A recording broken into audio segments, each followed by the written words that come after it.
Welcome back to US Spoken Classes and this is Anwar Alam.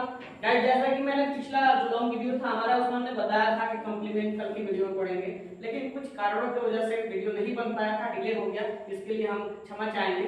आज हम पढ़ेंगे object, complement और agent के बारे में। ये एजेंट है, एजेंट बहुत लोग पढ़ देते हैं जो कि गलत है, ये एजेंट होगा। तो गाइस हमने पिछली वीडियो में चर्चा किया था ऑब्जेक्ट के बारे में कि ऑब्जेक्ट को पहचानने का सिंपल तरीका भी हमने उसमें बता रखा है। अगर जो लोग नहीं देखे उस वीडियो को पीछे जाकर उस वीडियो को देख सकते हैं। गाइस इसमें हम ऑब्जेक्ट, कॉम्प्लीमेंट और एजेंट के बारे में चर्चा करेंगे। जो कि ऑब्जेक्ट जो होता है इसको पहले हम इसी से शुरू करते हैं कि ऑब्जेक्ट है क्या, यानी कि एक चीज है। जैसा पहली वीडियो हमने बताया था कि किसी भी सेंटेंस ऊपर आने का दो प्रोसेस होता है, एक कहते हैं उसको कि सब्जेक्ट वर्ब ऑब्जेक्ट। अब ये इसको समझने के लिए मैं एक एग्जांपल देने जा रहा हूं जो बहुत सटीक एग्जांपल है। जैसे अगर कोई थ्रो करता है, कोई वस्तु अगर थ्रो करता है तो थ्रोअर जो होता है वो हमारा सब्जेक्ट होता है और जो हमारा रिसीवर होता है वो ऑब्जेक्ट होता है। यानी बाई द वे हम कोई चीज थ्रो कर रहे हैं और वो किसी वस्तु पे जहां जाकर जो उसको रिसीव कर रहा है वो वस्तु ऑब्जेक्ट कहलाता है। बाई द वे मैंने एक बॉल फेंका तो क्या किया, मैंने बॉल फेंका यानी मैं सब्जेक्ट हो गया और बॉल प्रोसेस प्रक्रिया करके कहां जाती है, रिसीवर के पास है। जो उस बॉल को कैच किया वो जाहिर सी बात वो रिसीवर है और बीच की जो प्रक्रिया थी उसे हम वर्ब कहेंगे। तो गाइस सिंपल ट्रिक है वो जिससे कि हम सब्जेक्ट, वर्ब और ऑब्जेक्ट का पता लगा सकते हैं। गाइस यहाँ एक चीज है कि ये हमारे ऑब्जेक्ट दो तरह के होते हैं, यानी कि हमारा डायरेक्ट ऑब्जेक्ट और इनडायरेक्ट ऑब्जेक्ट होते हैं। तो इसके बारे में हम जानेंगे कि डायरेक्ट ऑब्जेक्ट और इनडायरेक्ट ऑब्जेक्ट है क्या और ये आखिर पता कैसे करें कि ये डायरेक्ट ऑब्जेक्ट है और कौन इनडायरेक्ट ऑब्जेक्ट है। चलिए एक एग्जांपल हम देखते हैं।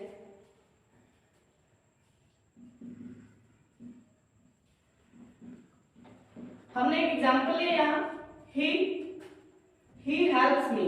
हमने क्या एग्जांपल लिया, ही हेल्प्स मी, यानी वह मेरी मदद करता है, वह मेरी मदद करता है। गाइस यहाँ देख रहे हैं कि ये हमारा क्या कर रहा है, सब्जेक्ट है क्योंकि थ्रो कर रहा है और कौन सी वस्तु हेल्प है, यानी कि ये किसको दे रहा है, मी को दे रहा है, मी रिसीव कर रहा है। मदद जो दी जा रही है यानी मदद की जा रही है किसके द्वारा की जा रही है, यानी कि ही के द्वारा, और मदद को रिसीव कौन कर रहा है, यानी कि मी कर रहा है। तो जाहिर सी बात है इसको पहचानना बड़ा सिंपल है, यानी हमारा थ्रोअर हो गया, हमारा सब्जेक्ट हो गया, हमारा जो हेल्प है ये हमारा वर्ब हो गया और मी हमारा जो होगा ऑब्जेक्ट होगा। तो गाइस ये तो ऑब्जेक्ट है, हम एक ही ऑब्जेक्ट है तो हम इसे कह सकते हैं कि ये हमारा डायरेक्ट ऑब्जेक्ट है।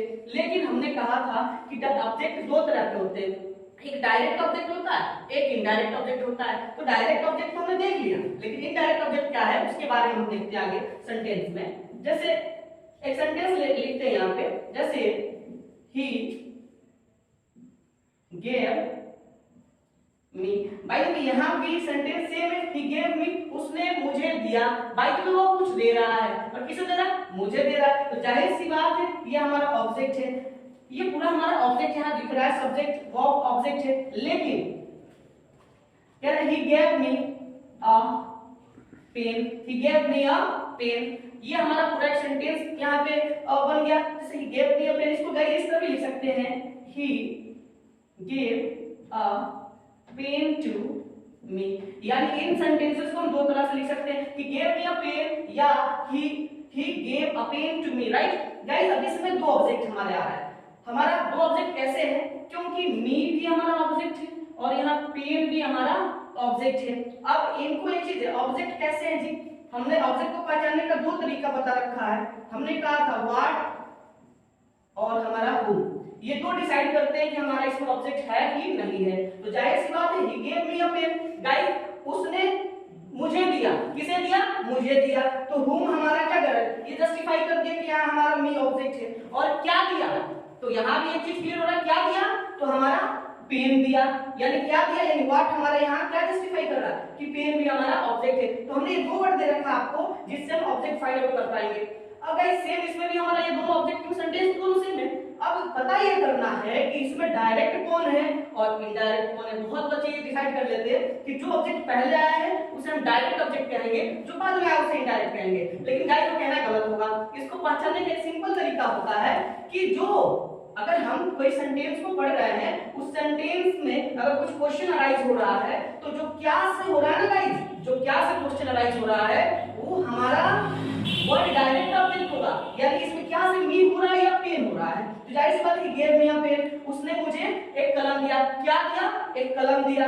यानी ये हमारा गाइस होगा डायरेक्ट ऑब्जेक्ट। डायरेक्ट ऑब्जेक्ट क्या होगा? कलम होगा, क्योंकि क्या दिया? एक कलम दिया। तो हमारा यहाँ ए पेन जो होगा ये डायरेक्ट ऑब्जेक्ट है। रही इनडायरेक्ट ऑब्जेक्ट की बात, तो इनडायरेक्ट ऑब्जेक्ट हमारा क्या होगा? मी होगा। मी क्यों होगा? किसे दिया?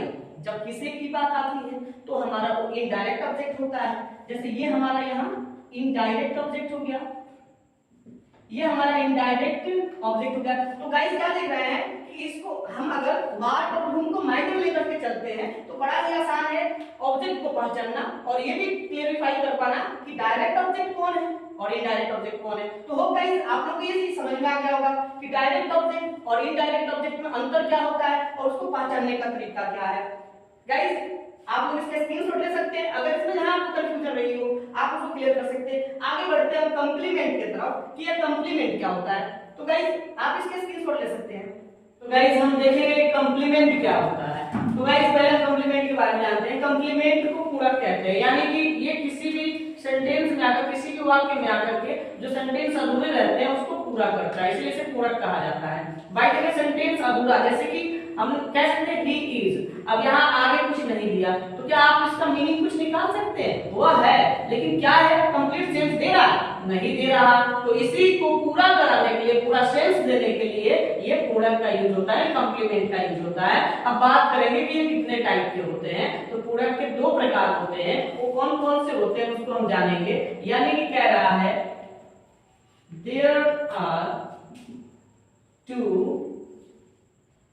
there are two types of complement। हमारा नंबर 1 होता है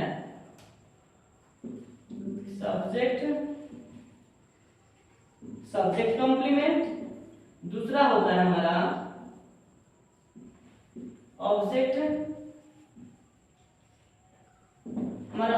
कॉम्प्लीमेंट। तो गाइस ये हमारे कॉम्प्लीमेंट दो तरह के होते हैं, एक सब्जेक्ट कॉम्प्लीमेंट होता है, दूसरा हमारा ऑब्जेक्ट कॉम्प्लीमेंट होता है। अब ये कॉम्प्लीमेंट हमने बताया जैसे कि सेंटेंस के पूरक होते हैं, सेंटेंस यदि अधूरा रहे तो उसको पूरा करने में हमारी मदद करता है। तो गाइस जैसे सेंटेंस हो गया, एक एग्जांपल लेते हैं, ही इज, हमारा सेंटेंस इतने पे अंत हो जाता है, सेंटेंस इसके आगे कुछ नहीं रहता, ही इज यानी वह है। अब ये सेंटेंस का सेंस अब बताइए क्या होगा? वह है होगा, इसके अलावा कुछ होता है? नहीं होता। या कि ये सेंसलेस है और ग्रामेटिकली रॉन्ग है ये कहा जाए। तो यहाँ हम सेंटेंस को अगर देखते हैं कि अधूरा है या ग्रामेटिकली रॉन्ग है, उसको करेक्ट बनाने के लिए हम क्या करते हैं? कंप्लीमेंट का यूज करते हैं। जैसे अगर हम एक वर्ड लेते हैं अ बॉय, यानी अ बॉय हमारा जैसे आता है तो ये हमारा क्या करता है? सेंटेंस कंप्लीट करा देता है। यानी ही इज अ बॉय, यानी वह एक लड़का है, सेंटेंस हमारा कंप्लीट हो गया गाइस। तो ये किसने कराया? अ बॉय ने। अ बॉय क्या है? कंप्लीमेंट है। किसका कंप्लीमेंट है? यानी ही का कंप्लीमेंट है। यानी ही और बॉय ये दोनों एक ही हैं, ये दोनों एक ही हैं। कौन? हमारा यही जो वह है वही बॉय है, यानी बॉय ही हमारा वह है। जैसे कि और एग्जांपल लेते हैं, राम इज अ टीचर। यहाँ क्या था? Ram is a teacher. अगर तो राम है, क्या है? कंफ्यूजन क्रिएट हो गई। अब क्या है जी? एक शिक्षक है। राम क्या है? एक शिक्षक है, यानी हमारा सेंटेंस पूरा हुआ, हमारा सेंटेंस का पूरा सेंस आ गया सामने, क्या कि राम एक शिक्षक है। तो गाइस क्या पता चला कि राम और शिक्षक दोनों अलग अलग लगते हैं क्या? नहीं, ये दोनों एक ही हैं। तो जब दोनों एक ही हैं, ये दोनों एक ही हैं, तो जाहिर सी बात है कि हमारा ऑब्जेक्ट नहीं हो सकता है। जब दोनों एक ही है तो हमारा ऑब्जेक्ट टीचर नहीं है। ये क्या कर रहा है? सेंटेंस को पूरा कराने के लिए आया हुआ कंप्लीमेंट है। क्या हमारा? कंप्लीमेंट है। हमारा क्या है? कंप्लीमेंट है। तो हम देख पा रहे हैं कि हमारा कंप्लीमेंट होता क्या है और दिखता कैसा है। तो गाइस अब हमको बात करना है कि सब्जेक्ट कंप्लीमेंट और ऑब्जेक्ट कंप्लीमेंट ये किस तरह के होते हैं और इनको कैसे पहचानेंगे कौन सब्जेक्ट कंप्लीमेंट है और कौन ऑब्जेक्ट कंप्लीमेंट है। तो गाइस सब्जेक्ट कंप्लीमेंट चलिए हम इसी सेंटेंस में समझ लेते हैं कि जो सब्जेक्ट को रिप्रेजेंट करे, यानी कि जो सब्जेक्ट को रिप्रेजेंट करता है, सब्जेक्ट को हमारा दर्शाता है, तो वो हमारा क्या होता है? सब्जेक्ट कंप्लीमेंट होता है। क्या जी? सब्जेक्ट कंप्लीमेंट होता है। यानी ये बॉय का यूज किसके लिए हुआ है? ही के लिए हुआ है, टीचर का यूज किसके लिए हुआ, राम के लिए हुआ है। तो जाहिर सी बात है ये हमारा सब्जेक्ट है, और जब सब्जेक्ट के लिए ये वो शब्द यूज हुआ है तो ये हमारा सब्जेक्ट कंप्लीमेंट होगा, राइट। अब एक और सेंटेंस लेते हैं, जैसे मोहन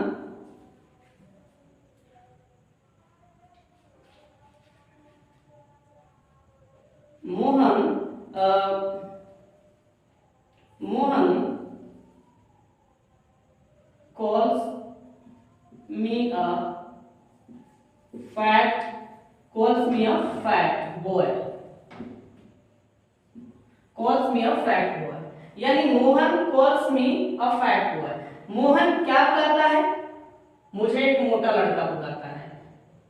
समझ लो, चलने दो, काटना नहीं।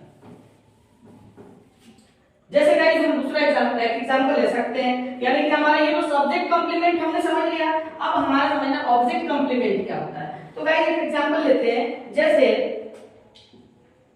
The people of India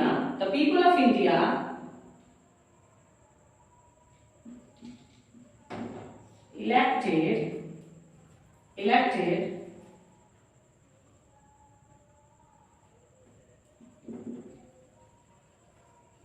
Narendra Modi as a Prime Minister of India. And the people of India elected Narendra Modi as the Prime Minister of India. एक सेंटेंस ले लेते हैं, कुछ ज्यादा ही लंबा हो गया। रुक दो, अंकित रुक, एक सटीक एग्जांपल, छोटा एग्जांपल। जैसे गाइस हमने देखा कि हमारा ये सब्जेक्ट कॉम्प्लीमेंट कैसे है, वैसे ही हम अब समझेंगे कि हमारा ऑब्जेक्ट कॉम्प्लीमेंट कैसे है। जैसे कि सेंटेंस लेते हैं, he elected me the monitor of my class, यानी कि एक सेंटेंस हमारा यहाँ क्या लिखा हमने कि he elected me the monitor of my class, यानी उसने मुझे मेरे क्लास का मॉनिटर चुना, उसने मुझे मेरे क्लास का मॉनिटर चुना। तो गाइस हम क्या देख रहे हैं, ये हमारा क्या है, सब्जेक्ट है, ये हमारा वर्ब है, ये हमारा क्या होगा, आप सोच लो, फिर मैं बताता हूँ, ये हमारा क्या होगा गाइस, ये हमारा ऑब्जेक्ट होगा, क्योंकि ही इलेक्टेड मी, यानी कि यहाँ ये प्रोवर है और ये हमारा प्रोसेसिंग है, प्रोसेस कर रहा है, और ये हमारा रिसीवर है, यानी कि किसने चुना, उसने चुना। तो चुनने का काम जो करता है वो हमारा सब्जेक्ट, किया क्या, चुना, वर्ब है, और हमारा ऑब्जेक्ट यानी किसे चुना, हूं आ रहा है, मैंने पहले चर्चा किया, हूं यानी किसे, मुझे चुना, तो ये हमारा ऑब्जेक्ट हो गया। अब कह रहा द मॉनिटर, क्या कह रहा था, मॉनिटर, यानी मॉनिटर चुना किसको, अपने आप को चुना ही, या मुझे चुना, तो जाहिर सी बात है मुझे चुना, किसे चुना ही,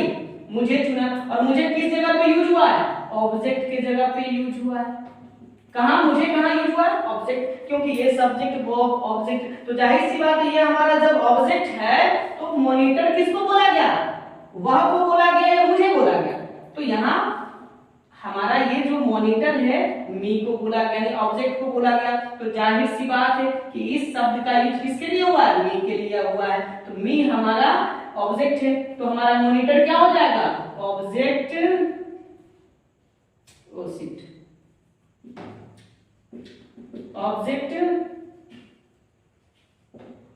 कंप्लीमेंट, हमारा क्या हो गया, ये मॉनिटर हो गया हमारा ऑब्जेक्ट कंप्लीमेंट, यानी he elected me the monitor of my class, उसने मुझे मेरे क्लास का मॉनिटर चुना, यानी वह चुन रहा है, सब्जेक्ट है, चुनने का काम किया, वर्ब हो गया, यानी किसे चुना, मुझे चुना। तो मुझे क्या हो गया, मैं जो शब्द यूज हुआ है मुझे, ये हमारा ऑब्जेक्ट हो गया, और मॉनिटर किसको कहा, मुझे कहा, यानी मुझे और मॉनिटर ये दोनों एक ही वर्ड है, एक ही आदमी है, मॉनिटर जो है वही मुझे है और मुझे जो है वही मॉनिटर है, यानी कि मैं ही मॉनिटर हूं और मॉनिटर ही मैं हूं। बात समझ आ गई ना। तो ये हमारा ऑब्जेक्ट की जगह यूज हुआ, इसीलिए हम मॉनिटर को ऑब्जेक्ट कंप्लीमेंट बुलाएंगे।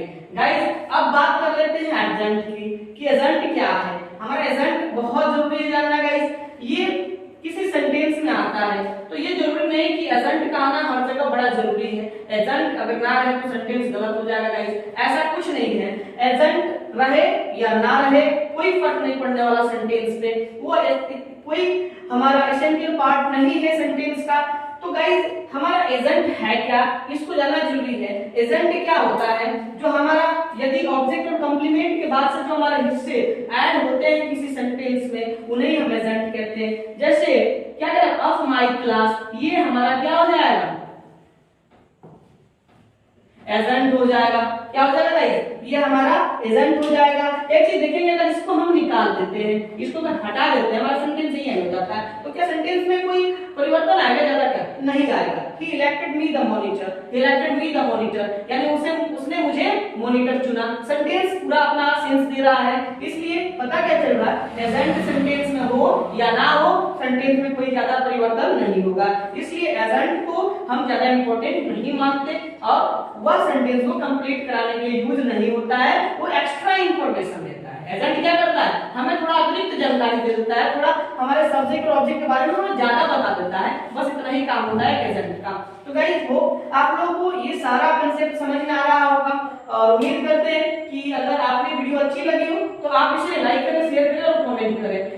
गाइस अगले वीडियो में हम पढ़ेंगे इसके आगे इससे भी इंटरेस्टिंग चैप्टर्स को और इससे भी इजी वे, ये इजी मेथड के साथ से पढ़ाया जाएगा। तो आप ज्यादा से ज्यादा इस वीडियो को ज्यादा से ज्यादा बच्चों तक शेयर करें ताकि हमें हौसला मिले और इसी तरह हम कंसेप्ट लेकर आते रहें और कोशिश करें उसको इजी से इजी तरीके से समझाने का।